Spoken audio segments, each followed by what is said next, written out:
అందరికీ నమస్కారం అండి. ఈ దద్దోజనం అందరికీ తెలిసిందే, కానీ నేను చూపిస్తున్నాను. ఈ మిరియాల పొడి అండి. పిల్లలు పచ్చిమిర్చి తినరు కదా, అందుకని చెప్పేసి 2 వేసుకొని మనం మిరియం వేస్తే ఈ పెరుగున్నంలో పిల్లలకి హెల్తీగా అనమాట. ఈ కోల్డ్ రాకుండా కూడా ఉంటుంది. ఇది మిరియం మంచిది కదా. ఇక వచ్చేసరికి కొంచెం కొత్తిమీర తీసుకున్నాను. పాలు పోసి కొంచెం నానబెట్టానండి. ఒక గ్లాస్ పాలు తీసుకున్నాను. అంత గ్లాస్ పాలు. సాల్ట్ వేసుకుందాం. 1 స్పూన్ వేసాను. అంటే ఒక పెద్ద ఉల్లిపాయ, 2 పచ్చిమిర్చి, ఎక్కువ వేసుకోలేదు. ఇవి బాగా పిసికేసానండి, చిన్న చిన్న ముక్క వచ్చేటట్టుగా. ఇక పోపుకు వచ్చేసరికి పోపుకు అన్ని తాలింపు గింజలు మీకు తెలిసినయే కదా. వేరుశనగ పప్పు మాత్రం స్పెషల్ అండి. ఇది ఒక్క ఎండుమిరపకాయ, ఎక్కువ అవసరం లేదు అసలు. దీంట్లో కొంచెం ఇంగు వేసానండి, అంతే. జస్ట్ ఇది వేసుకొని ఇంకంతా కలిపి పెట్టుకోవడమే మనం. కొంచెం వాటర్ కూడా యాడ్ చేస్తున్నానండి.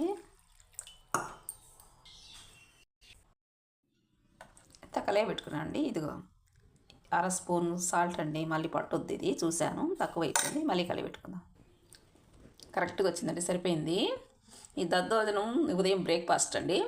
ఒక విషయం చెప్తున్నాను, డైట్ మెయింటైన్ చేయని అది ఇదని చెప్తున్నారు. ఎవరి గురించి తప్పుగా చెప్పట్లేదంటే నేను మనకు అంటే హెల్త్ పరంగా చెప్తున్నాను, తప్పుగా అనుకోవద్దు. ఇక ఉదయాన్నే కొంచెం మజ్జిగ అన్నం కానీ, లేదా కొంచెం రాయి జావ తాగడం కానీ, లేదా ఇలా దద్దోజనం చేసుకొని తింటాం కానీ తింటే అసలు ఏ డైట్లో అవసరం లేదండి. వెయిట్ లాస్ వరకునే అయిపోతారు. మనం ఇలా తినకుండా ఉండటం పోవటం వల్లనే ఇప్పుడు వెయిట్ అంటున్నాము. అన్ని పనులు చేసుకుంటున్నాం కదా. తగినంత తినాలండి. మధ్యాహ్నం తినాలి, సాయంత్రం తినాలి, అన్నంనే తినాలండి. అసలు అన్నం తింటే హెల్త్కి చాలా మంచిది.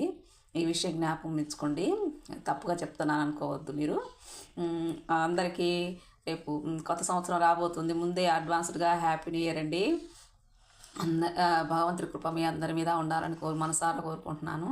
ఇక ఒక చిన్న మాట మర్చిపోయాను.